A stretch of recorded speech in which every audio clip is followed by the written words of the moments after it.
Firman Tuhan hari ini masih mengenai perkataan iman. Perkataan iman yang menghasilkan mujizat Tuhan. Jadi rupanya perkataan kita bisa menurunkan kuasa Tuhan. Tetapi juga perkataan kita juga, saudaraku, bisa menghalangi Tuhan bekerja. Dari itu biarlah kita belajar berkata-kata dengan baik. Sehingga saudaraku, kuasa Tuhan turun dalam hidup kita. Baik dalam doa kita harus berkata-kata dengan baik, seturut dengan kehendak Tuhan. Kata-kata kita harus sejalan dengan firman Tuhan, diurapi Tuhan, saudaraku, hidup sehingga menurunkan kuasa Tuhan. Mari kita baca kembali Markus pasal 7 ayat 24 sampai 30. Markus pasal 7 ayat 24 sampai 30. Bukalah Alkitab saudara. Di sini kita melihat seorang perempuan Sirofenisia, saudaraku, yang berhasil mengalami, menerima mujizat Tuhan, sehingga anaknya sembuh pada ketika itu juga. Hingga setan yang mengikat anaknya harus pergi, karena kata-katanya yang beriman, karena perkataan iman yang dia ucapkan kepada Tuhan Yesus. Mari kita baca Markus pasal 7 ayat 24 mulai. Lalu Yesus berangkat dari situ dan pergi ke daerah Tirus. Ia masuk ke sebuah rumah dan tidak mau bahwa ada orang yang mengetahuinya, tetapi kedatangannya tidak dapat dirahasiakan. Malah seorang ibu yang anaknya perempuan kerasukan roh jahat segera mendengar tentang dia, lalu datang dan tersungkur di depan kakinya. Perempuan itu seorang Yunani, bangsa Sirofenisia. Ia memohon kepada Yesus untuk mengusir setan itu dari anaknya. Lalu Yesus berkata kepadanya, biarlah anak-anak kenyang dahulu, sebab tidak patut mengambil roti-roti yang disediakan bagi anak-anak dan melemparkannya kepada anjing. Tetapi perempuan itu menjawab, benar Tuhan, tetapi anjing yang di bawah meja juga makan rema-rema yang dijatuhkan anak-anak. Maka kata Yesus kepada perempuan itu, karena kata-katamu itu, pergilah sekarang, sebab setan itu sudah keluar dari anakmu. Perempuan itu pulang ke rumahnya, lalu didapatinya anak itu berbaring tempat tidur, sedang setan itu sudah keluar. Nah, saudaraku, betapa berkuasanya perkataan perempuan ini. Betapa, saudaraku, doanya segera dijawab oleh Tuhan. Betapa mujizat Tuhan segera terjadi dalam hidupnya. Mujizat Tuhan yang membebaskan anaknya dari ikatan setan, dari kerasukan setan. Dan Tuhan Yesus berkata kepada perempuan ini, karena kata-katamu itu pergilah sekarang, sebab setan itu sudah keluar dari anakmu. Betapa berkuasanya perkataan perempuan ini, saudaraku. Perkataannya begitu berkuasa sehingga Yesus harus menjawab doanya. Perkataannya begitu berkuasa sehingga perkataannya itu mendorong Yesus, saudaraku, untuk menurunkan kuasanya. Tuhan Yesus sendiri mengakuinya. Tuhan Yesus berkata, karena kata-katamu itu, pergilah sekarang. Kata-katamu itu benar, kata-katamu itu berkuasa, kata-katamu itu menyebabkan aku harus menjawab doamu. Lalu pergilah engkau sekarang, anakmu sudah sembuh, setan itu sudah keluar. Karena kata-katamu, kata-kata yang menang, kata-kata yang bertekun, kata-kata yang tidak mau kalah, saudara. Kata-kata yang seturut dengan kehendak Tuhan yang diucapkan oleh perempuan ini, saudara. Dan saudaraku, perkataannya itu benar, saudaraku, seturut dengan firman Tuhan. Nah, saudaraku, dan Tuhan Yesus dalam ayat yang lain mengatakan bahwasanya perempuan Sirofenisia ini memiliki iman yang besar. Dalam Matius 15 ayat 27 dan 28 saya bacakan kepada saudara. Matius 15 ayat 27, kata perempuan itu, benar Tuhan, namun anjing itu makan rema-rema yang jatuh dari meja tuannya. Maka Yesus menjawab dan berkata kepadanya, hai ibu, besar imanmu, maka jadilah kepadamu seperti yang kau kehendaki. Dan seketika itu juga anaknya sembuh. Cerita ini sama, saudaraku. Hanya di sini Tuhan Yesus menerangkan lebih lanjut bahwasanya perempuan itu memiliki iman yang besar. Iman yang besar. Hai ibu besar imanmu, maka jadilah kepadamu seperti yang kau kehendaki. Firman Tuhan berkata, tanpa iman mustahil. Tanpa iman mustahil berkenan kepada Allah, mustahil menerima jawaban doa kita. Jadi kita harus punya iman, dan semua kita boleh punya iman karena Tuhan Yesus minta iman. Kalau Tuhan Yesus minta iman, sedangkan tidak semua orang bisa punya iman, maka Tuhan Yesus tidak adil. Dia minta sesuatu yang bisa kita genapi. Jadi semua kita boleh beriman, bahkan boleh memiliki iman yang besar. Kalau perempuan Sirofenisia ini boleh memiliki iman yang besar tanpa Alkitab, saudaraku, dia hanya mendengar tentang Yesus, saudara. Apalagi kita sekarang ini, begitu banyaknya kita mendengar cerita-cerita tentang Yesus. Bahkan kita sudah mengenal Yesus, saudaraku. Nantiasa berdoa kepada Tuhan Yesus, saudara. Tentunya kita boleh memiliki iman yang lebih besar lagi, boleh memiliki mujizat, mengalami mujizat yang lebih besar lagi daripada yang dialami oleh perempuan Sirofenisia ini dan anaknya, saudara. Ya. Dalam Ibrani 11 ayat 6 dikatakan, tetapi tanpa iman tidak mungkin orang berkenan kepada Allah. Tidak mungkin berkenan. Kalau tidak ada iman, doa tidak dijawab Tuhan. Sebab barang siapa yang berpaling kepada Allah, ia harus percaya bahwa Allah ada. Allah ada. Amin, saudaraku. Allah ada, Yesus ada, dan dia ada dalam saudara. Ya. Dan bahwa Allah memberi upah kepada orang yang sungguh-sungguh mencari dia. Saudara sungguh-sungguh mencari Yesus, Tuhan memberi upah kepada saudara. Pertama, saudara harus percaya bahwa Allah itu ada. Saya percaya semua kita tidak ada yang bimbang mengenai adanya Allah ini. Pasti ada.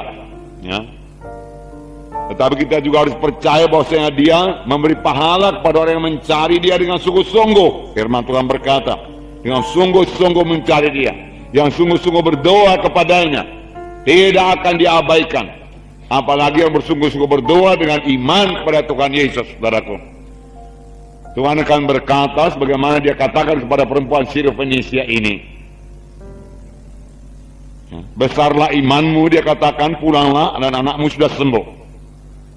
Dan ayat yang lain menerangkan lebih jauh, karena kata-katamu itu pergilah sekarang, anakmu sudah sembuh. Saya tadi sudah keluar. Karena kata-katamu itu, kata-katanya benar, saudaraku. Kata-katanya menunjukkan imannya. Kata-katanya itu keluar dari dalam hatinya. Karena firman Tuhan berkata, apa yang dalam hati kita keluar dari mulut kita, saudaraku.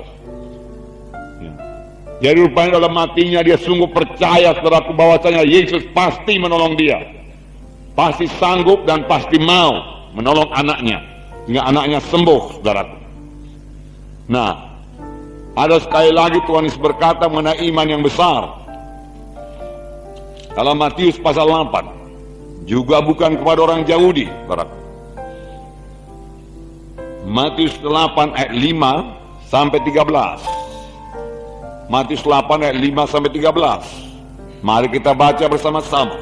Matius 8 ayat 5 sampai 13. Mari kita baca. Ketika Yesus masuk ke Kapernaum, datanglah seorang perwira mendapatkan dia dan memohon kepadanya, "Tuan, hambaku terbaring di rumah karena sakit lumpuh dan dia sangat menderita." Yesus berkata kepadanya, "Aku akan datang menyembuhkannya." Tetapi jawab perwira itu kepadanya, "Tuan, aku tidak layak menerima Tuan dalam rumahku. Katakan saja sepatah kata, maka hambaku itu akan sembuh. Sebab aku sendiri seorang bawahan, dan di bawahku ada pula prajurit. Jika aku berkata kepada salah seorang prajurit itu, 'Pergi,' maka ia akan pergi. Dan kepada seorang lagi, 'Datang,' maka ia datang. Ataupun kepada hambaku, 'Kerjakanlah ini,' maka ia mengerjakannya." Setelah Yesus mendengar hal itu, heranlah ia dan berkata kepada mereka yang mengikutinya, "Aku berkata kepadamu, sesungguhnya iman sebesar ini tidak pernah aku jumpai pada seorang pun di antara orang Israel.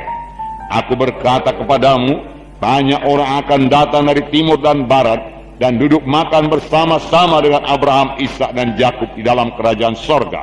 Sedangkan anak-anak kerajaan itu akan dicampakkan ke dalam kegelapan yang paling gelap, Di sanalah akan terdapat ratap dan kertak gigi.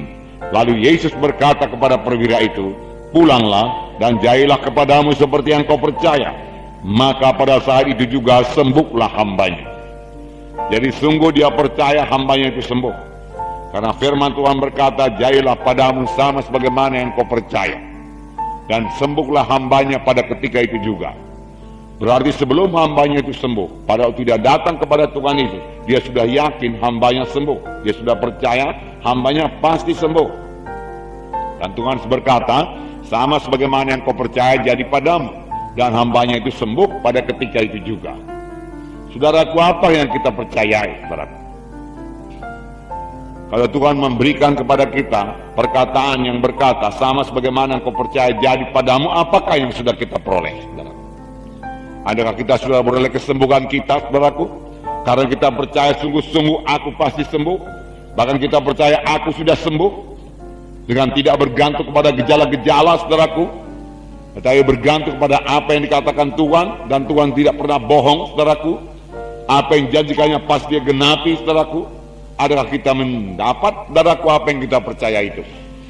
Adakah hidup kita berubah, saudaraku? Berkali-kali firman Tuhan berkata, sama sebagaimana yang kau percaya jadilah padamu. Tuhan Yesus bertanya kepada dua orang buta, saudaraku, apakah engkau percaya aku sanggup melakukannya? Kami percaya, Tuhan, dia katakan. Sama sebagaimana engkau percaya jadi padamu. Lalu keduanya meleklah matanya, saudaraku. Sama sebagaimana engkau percaya. Betul-betulkah kita percaya mujizat Tuhan? Betul-betulkah kita percaya kuasa Tuhan, saudaraku? Atau percaya kita yang sampai di pikiran saja, saudaraku? Kalau bisa diterima oleh akal manusia kita percaya. Kalau tidak bisa diterima oleh akal manusia kita tidak percaya. Kalau manusia berkata tidak mungkin kita tidak percaya lagi. Tapi kalau manusia pun berkata bisanya itu, cara manusia pun bisa, apalagi kepada Tuhan, barulah kita percaya. Saudaraku, Tuhan kita, saudaraku, spesialis, saudaraku, dalam hal-hal yang sudah mustahil. Walaupun dia masih menolong, saudaraku, perkara-perkara yang lebih kecil daripada itu, lebih ringan daripada yang mustahil, masih ditolong Tuhan. Sama sebagaimana imanmu jadi padamu. Saudara, dengan jujur kita boleh, saudaraku, membuka hati kita di hadapan Tuhan. Betul-betulkah kita percayakan janji-janji Tuhan, saudara? Atau hanya percaya dalam pikiran yang dangkal saja, saudara? Di sini, saudaraku, perwira ini, saudaraku, ya, dia berdoa buat hambanya. Nyatalah, saudaraku, dia berdoa dengan kasih, saudaraku. Memang kalau kita berdoa, kita harus digerakkan oleh kasih Tuhan, saudaraku. Dia tidak minta buat dirinya, tapi dia mengasihi hambanya. Ya, banyak hambanya yang lain masih bisa bekerja, tapi ada satu orang yang sakit dia perhatikan, saudaraku. Dia mengasihi, saudaraku. Itu baik sekali, saudaraku. Ya. Maunya jangan kasih orang kafir, saudaraku, lebih besar daripada kasih anak-anak Tuhan kepada sesama saudara seiman. Amin, saudara. Jangan sampai lebih besar. Di sini, saudaraku, seorang perwira, saudaraku, hambanya sakit, saudaraku, pekerjaannya sakit, bawahannya sakit, saudaraku. Dia datang kepada Yesus, saudaraku. Saudara, seorang perwira, saudaraku, pada waktu itu, pada zaman itu, saudaraku, tidak selayaknya datang kepada orang Yahudi. Tapi karena kasihnya begitu besar kepada hambanya itu, dan karena, saudaraku, ya, dia mendengar berita-berita tentang Yesus, dia datang kepada Tuhan Yesus. Ya. Dia merendahkan dirinya dengan datang kepada Yesus. Dan Tuhan Yesus menjawab doanya. Tuhan Yesus berkata, aku akan datang menyembuhkannya. Lihatlah, saudara, sikap hati Yesus, kasih Yesus.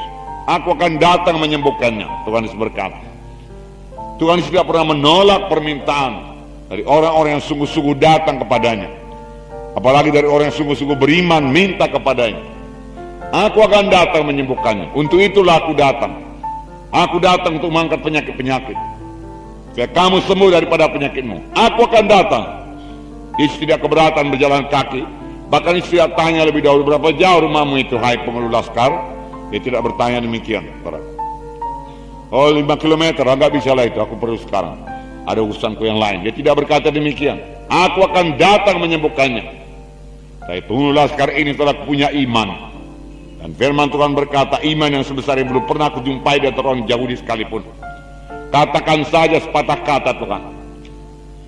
Engkau Tuhan adanya, Engkau berkuasa.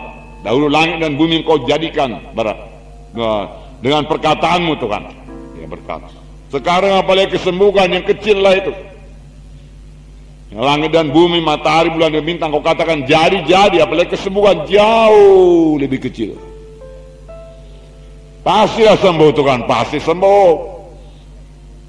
Ucapkan aja sepatah kata, perkataan berkuasa. Aku ini pun punya perkataan yang berkuasa, tetapi kepada bawahanku. Aku berkata datang, dia datang, pergi, dia pergi, buat ini, dia perbuat. Apalagi engkau berkuasa dalam dunia rohani, dunia badani, dunia materi. Engkau menguasai bumi dan segala isinya. Engkau berkuasa. Ucapkan saja sepatah kata. Roh jahat mana pun tidak bisa bertahan. Penyakit mana pun tidak bisa bertahan. Ucapkan Tuhan sepatah kata. Tuhan heran beraku. Ya, heran. Nah saudara, begitu berkuasanya ucapan Tuhan Yesus. Dan Tuhan berkata, pulanglah dan jadilah kepadamu seperti yang kau percaya. Maka seketika itu juga, pada saat itu juga sembuhlah hambanya. Nah, ucapan baik pengulas kali ini mengucapkan perkataan iman yang menang. Baik saudaraku perempuan Sirofenisia itu mengucapkan perkataan iman yang menang. Perkataan iman yang menurunkan kuasa Tuhan, menurunkan mujizat Tuhan. Kalau dia ucapkan perkataan yang lain, misalnya saudaraku, dia pikirkan secara manusiawi, saudaraku, untuk meminta belas kasihan Yesus, saudara. Dan dia berkata, pengulas kali ini berkata, aku ini seorang baik ini Tuhan, banyak aku tolong orang jauh di Tuhan, aku membela kebenarannya di sini Tuhan. Oleh sebab itu patutlah Engkau menyembuhkan hambaku itu. Dia tidak akan menerima kesembuhan. Di dalamnya tidak ada iman. Kalau perempuan Sirofenisia itu saudaraku juga mengucapkan perkataan yang lain daripada dia ucapkan saudaraku, ya boleh jadi dia terus diusir oleh Tuhan Yesus saudaraku. Tetapi dia mengucapkan perkataan iman yang benar karena kata-katamu itu, kata-katamu sungguh tepat, kata-katamu menggerakkan hatiku, kata-katamu menggerakkan kasih dan kuasaku. Biarlah Tuhan memberikan kita hikmat, saudaraku, untuk memiliki kata-kata yang berkuasa ini, saudaraku. Kita sungguh-sungguh berhasil dalam doa dan pelayanan kita, amin, saudara. Roh Kudus boleh memimpin kita dalam hal ini. Karena kata-katamu itu, kadang-kadang kata-kata Tuhan bukannya tidak menurunkan kuasa Tuhan, mengusir kuasa Tuhan. Lebih jauh lagi dia, saudaraku. Karena kata-kata yang sangat putus asa, dalam kata-kata yang sama sekali, ya, tanpa iman mustahil. Matilah aku ini Tuhan, gak ada harapan aku Tuhan. Dokter-dokter berkata pun, oh aku mesti mati Tuhan, 2 bulan lagi Tuhan. Paslah itu Tuhan, 2 bulan Tuhan. Saudara, apa yang jadi saudaraku? Sama sebagaimana imanmu jadi padamu. Atau kalau dalam hal demikian, sama sebagaimana ketakutanmu jadi padamu.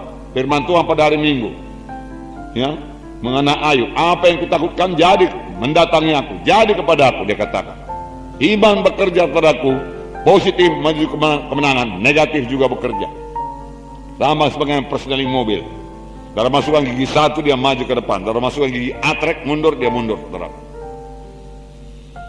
Dua-dua bekerja, saudara. Demikian ketakutan membawa hasil, membawa akibat, saudaraku. Iman membawa berkat. Oleh sebab itu saudaraku, jangan khawatir. Firman Tuhan minggu yang lalu, jangan takut, jangan khawatir, karena itu akan memperburuk keadaan, saudara. Mengundang kuasa setan, saudara. Saudara takut setan, setannya datang, saudara. Jangan mau takut setan ada di rumah ini, setan ada di rumah ini, pasti setan ada di sini. Maka pada suatu hari setan menampakkan dirinya. Takut aku, dia katakan. Aku nampak setannya, betul yang katakan itu. Betul lah saudaraku. Karena dia undang setan, saudaraku. Kita mengusir setan. Saudara, di mana-mana ada setan, saudaraku. Ya. Saudara boleh undang satu ke rumah, tapi nggak usah lah, saudaraku. Ya. Apa itu? Ya. Setan ada di rumah ini. Akui selalu, setan ada di rumah ini. Iya, dulu memang ada di sini yang mati. Setan datang di sini, datanglah dia, saudara. Saya buka pintu.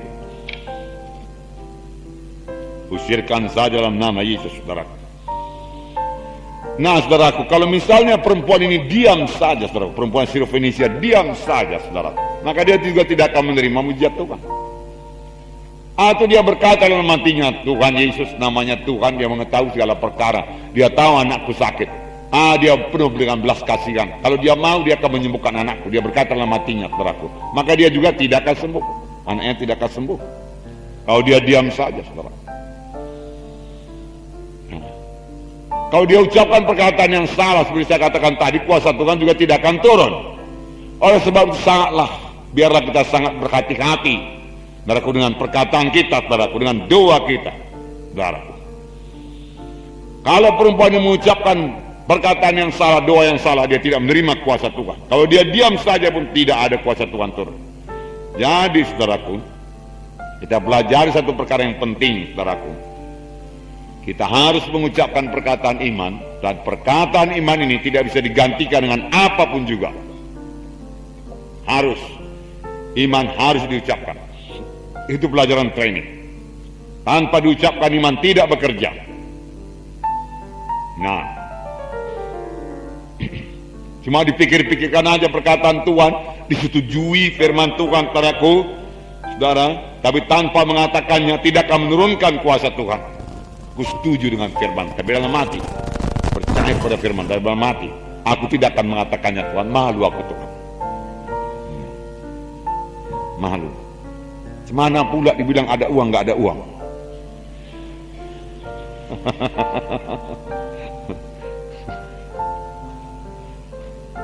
Macam mana pula dibilang saya sudah sembuh padahal masih sakit. Jelas sakitnya Tuhan ini, Tuhan tekilir ini, Tuhan tekilir. Ya. Jelas masih sakit. Semana pula dibilang sembuh. Saudaraku, kita tidak bergantung kepada gejala-gejala penyakit. Amin. Kita harus lebih mempercayai firman Tuhan di atas segala-galanya. Amin. Ya. Memang masih sakit, betul sakit, saudaraku. Tetapi itu belum final, itu belum segala-galanya, itu belum siap. Kalau kita percaya, saudaraku, dan mengucapkan firman Tuhan, maka sakit itu menjadi hilang. Karena kuasa Tuhan turun. Amin, saudaraku. Ya, masih sakit ya beberapa waktu, 15 menit, 20 menit, setengah jam, saudaraku. Ucapkan terus janji Tuhan. Ini jalan kemenangan. Penyakit engkau tidak berkuasa, terkilir engkau tidak berkuasa dalam nama Yesus. Yesusku sudah berbelir untuk mengusirkan engkau. Firman Tuhan berkata, aku berkata kepada gunung-gunung, dan gunung-gunung tercampak, engkau gunung kecil lah, engkau terkilir, gunung kecil. Maka engkau, gunung kecil terkilir, pergi engkau dalam nama Yesus. Aku perintahkan engkau pergi dalam nama Yesus. Harus lakukan, aku sembuh dalam nama Yesus, aku sehat dalam nama Yesus. Amin. Haleluya. Sudah mengerti melawan penyakit, saudaraku, dengan iman? Semua sudah berkemenangan, ya, itu dia jalannya. Kita tidak menyangkal, saudaraku, penyakit itu ada, ya.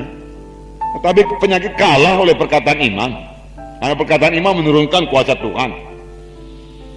Nah, jadi saudaraku, ucapkan perkataan iman, ya, bertambah saudara ucapkan, bertambah lancar saudara mengucapkannya, saudaraku. Bertambah mudah saudara mengucapkannya, saudara. Bertambah beriman saudara mengucapkannya. Bertambah berkuasa ucapan saudara.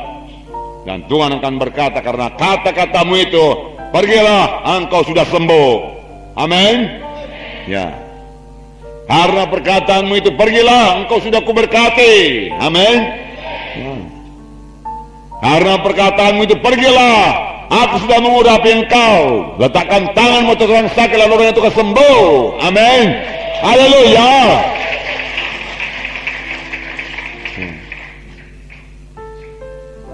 Karena saudara sudah berdoa kepada Tuhan, Tuhan, bukankah firman-Mu berkata, tanda orang percaya, mereka akan berkata-kata dengan bahasa roh, sudah genap Tuhan.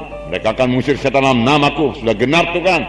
Mereka akan meletakkan tangan seorang sakit, Lalu orang itu akan sembuh. Pasti genap Tuhan. Sekarang kau genapkan Tuhan. Aku meletakkan tangan seorang sakit, lalu orang itu sembuh Tuhan. Firman berkata demikian. Itu berlaku bagiku Tuhan. Bukan kepada orang lain saja Tuhan. Sama aku pun jadi Tuhan. Haleluya Tuhan. Ku letakkan tangan atas orang sakit, lalu orang itu sembuh. Haleluya. Haleluya. Jadi dia jalannya saudaraku. Nah, dalam Matius 12 ini mengenai perkataan. Perkataan ini membawa berkat, boleh juga membawa kutuk. Matius 12 ayat 36 dan 37. Matius 12 ayat 36-37. Saya bacakan pada saudara. Tetapi aku berkata kepadamu, setiap kata sia-sia yang diucapkan orang harus dipertanggungjawabkannya pada hari penghakiman. Nah, karena karena menurut ucapanmu engkau akan dibenarkan, dan menurut ucapanmu pula engkau akan dihukum. Jaga ucapan kita. Bahwa firman Tuhan berkata, karena menurut ucapanmu engkau akan dibenarkan, dan menurut ucapanmu engkau akan dihukum. Kalau kita mengucapkan baraku kita ini belum menerima keampunan dosa, belum selamat, ya, bahwasanya korban Tuhan itu bukan untuk saya, tidak bisa menghapus dosa saya, korban Tuhan di situ dosa saya terlalu besar, maka kamu akan dihukum, hukum dalam neraka selama-lamanya, karena sudah mengabaikan saudaraku anugerah Tuhan yang begitu besar, membatasi anugerah Tuhan yang begitu besar. Kalau Tuhan berkata walau dosamu merah patna sekalipun jadi putih seperti salju, lebih baik saudara percayain. Amin saudara. Ya, saudara berkata semua dosaku sudah diampuni Tuhan, karena firman Tuhan berkata walau dosaku merah patna sekalipun disucikan oleh darah sehingga putih seperti salju. Haleluya Tuhan. Saudara berkata karena perkataanmu itu kamu dibenarkan. Ada perkataanmu kamu dibenarkan.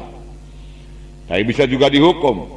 Nah, saudaraku, dibenarkan masuk sorga, dihukum masuk neraka. Itu perkara yang paling besar dalam hidup ini. Sorga atau neraka. Keselamatan hal yang paling penting. Neraka hal yang paling mengerikan.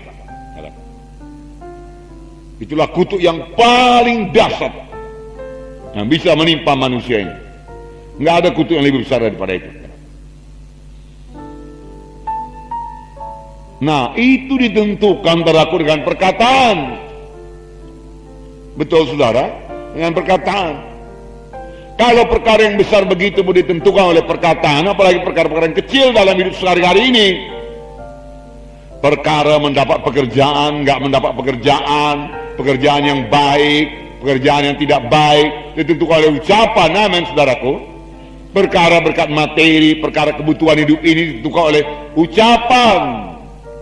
Saudara, ditentukan oleh ucapan. Perkara gagal, perkara berhasil ditentukan oleh ucapan. Perkara sembuh atau tidak sembuh ditentukan oleh ucapan. Ucapan saudara boleh membuat saudara tidak sembuh. Ucapan saudara boleh membawa kesembuhan bagi saudara. Amin, saudaraku. Ya. Kalau saudara mengucapkan perkataan iman selalu, oleh beliau aku sudah sembuh, penyakit tidak berkuasa atasku. Beliau Yesus luar biasa. Lalu kesembuhan jadi milik saudara. Kalau saudara mulai membatasi kuasa Tuhan dengan berkata ini penyakit terlalu parah, menurut dokter juga tidak bisa diobati, maka aku akan mati sekali ini, tidak bisa sembuh lagi. Maka saudara kamu menerima sama sebagaimana saudara takuti. Ucapkan. Ucapan.